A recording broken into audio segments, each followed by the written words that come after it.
Some exciting news for the 1.5 million people who suffer from type 1 diabetes in the U.S. CBS 2's Dr. Max Gomez was at the Vatican conference where a breakthrough was revealed. Dr. Max. Well, Maurice and Christine, type 1 diabetes is an autoimmune disease where the body's immune system attacks the insulin-producing cells in the pancreas. They're called beta cells.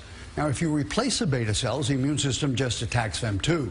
Now, researchers have learned how to reprogram those broken parts of the immune system. I was losing a lot of weight. Spencer Frank was 23, backpacking in Southeast Asia when he became very fatigued. His blood sugar had soared to nearly triple the normal level. When he returned to grad school, he volunteered for a clinical trial at the University of California at San Francisco. About half the subjects did remarkably well. In fact, their beta cell function looked stable over that 2-year period. The stabilization of Spencer's blood sugar came from the isolation of a type of white blood cells called Tregs that are defective in type 1 diabetics.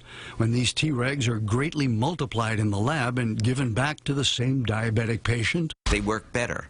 We've fixed some of the defects that we identified in these patients to begin with. And it looks like this resets the delicate balance in the immune system to prevent autoimmunity. A different approach to rebalancing the immune system appears to have helped young Ivan Chudnovsky. When conventional therapies didn't help Ivan, his mom took him to China for an unconventional immune system reset.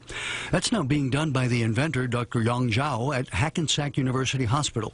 It uses umbilical cord stem cells. The stem cells can release the signal to the patient cells, can educate the patient immune cells, just like a teacher educated the students. Dr. Zhao first sticks the stem cells onto the bottom of a series of stacked Petri dishes.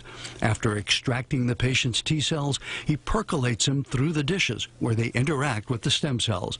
Then, when these re-educated T cells are returned to the patient, they go find all the other activated cells and they tell those cells, wait a minute guys, you're off base.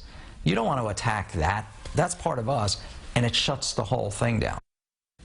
Both of these approaches seem to reset the immune system into what's called tolerance, meaning it stops attacking the beta cells.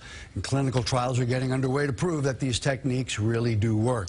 Now, the next step is replacing the destroyed beta cells, and that's also being worked on. It's an exciting time in diabetes research right now. Extremely. Yeah, it sure is. Doctor. Thank you for sharing. All right.